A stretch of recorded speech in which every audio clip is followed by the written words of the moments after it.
When it comes to choosing a pet, animal shelters offer plenty of options. In the U.S. alone, there are as many as 10 million homeless pets. These cats and dogs are often turned in by owners who can no longer care for them. But there are many other types of animals in the same predicament. From 14-foot snakes to monkeys to tigers, the exotic animal trade leaves many large animals homeless.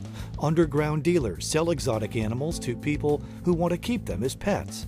Zoos' prolific breeding programs leave many animals without a secure future and are sold off to animal dealers, exploitation at smaller, underfunded zoos, or end up at canned hunts.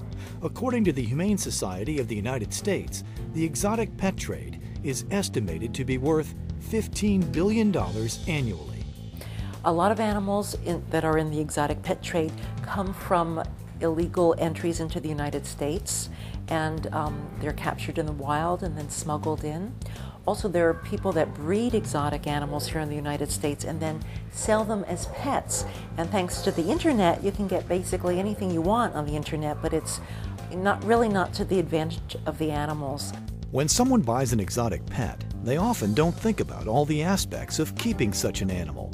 Things to consider are: how long will the pet live? Monkeys, big cats, and large birds frequently outlive their owners. The legality of ownership, cost of upkeep, diet, temperature, and care. How big will this pet grow? Big cats that are cuddly as kittens become lethal when they are full grown. Over 70% of exotic pets die through mishandling, transit, stress, poor diet, injuries, or illness. The remainder are exposed to the same dangers in pet shops and under the care of dealers. There's a number of considerations that need to be made when adopting an exotic pet. They're difficult to take care of, so you need to be aware of what their special needs are as far as feeding and housing especially. The other thing that you should take into consideration is whether or not it's going to be easy for you to get care for that particular animal. Some areas of the country it's difficult to find a veterinarian that can care for the animal or find an expert that can help you set up the proper environment for that particular animal. Even if a pet owner does consider the long-term requirements of having an exotic pet, they might count on donating the animal to a zoo if it gets too big, or they can no longer care for it. However, most zoos don't accept pets. Zoos spend a lot of money in designing and building habitats for certain animals and certain number of animals, and they don't count on the public bringing them there. So they don't accept them for that reason. But a lot of other reasons are medical histories. You don't have a medical history on the animal. You don't know if it's got certain illnesses or carrying certain diseases, and they would endanger their animals that they have in their zoo at that time. Located in Forked River, New Jersey, the Associated Humane Societies and Popcorn Park Refuge reaches out if they hear of an animal in need. This refuge is home to abused, abandoned, or exploited wildlife, birds, exotic, and farm animals in need of rescue. Many of Popcorn Park's residents came from owners who turned them in because they were ill-prepared to care for them.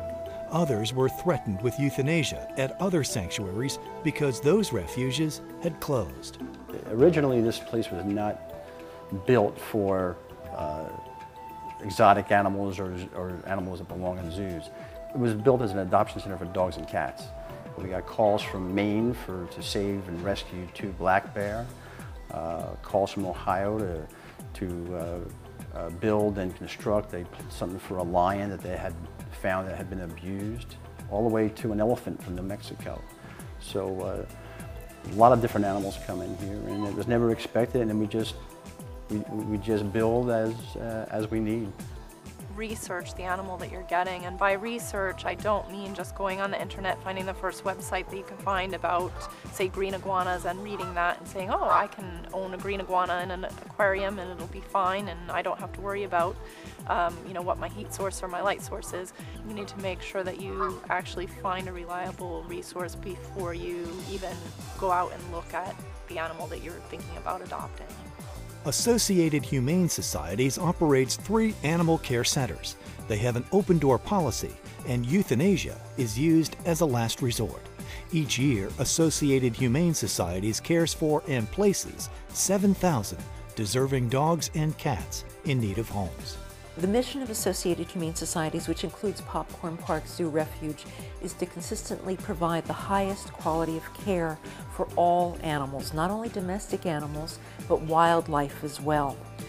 You know, we're very unique in that we accept all species of animals, and not all shelters do that. And one thing that we do also is educate. We promote humane education for children as well as adults. So in essence, we're helping the people as well as the animals, because if you help the people with their animals, it's going to ultimately help everybody. Associated Humane Societies works to educate the public about proper animal care. Their primary message: have your pet spayed or neutered.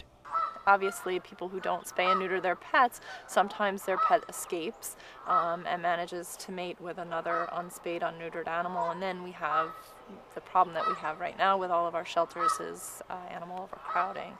So basically, by spaying and neutering your pet, you're not allowing your animal to contribute to an overwhelming problem that's unfortunately affecting all the shelters across the United States.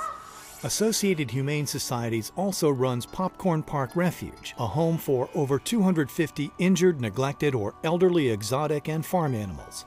The refuge hosts children from around the state of New Jersey, where they see the results of exploiting wildlife and exotics by keeping them as pets.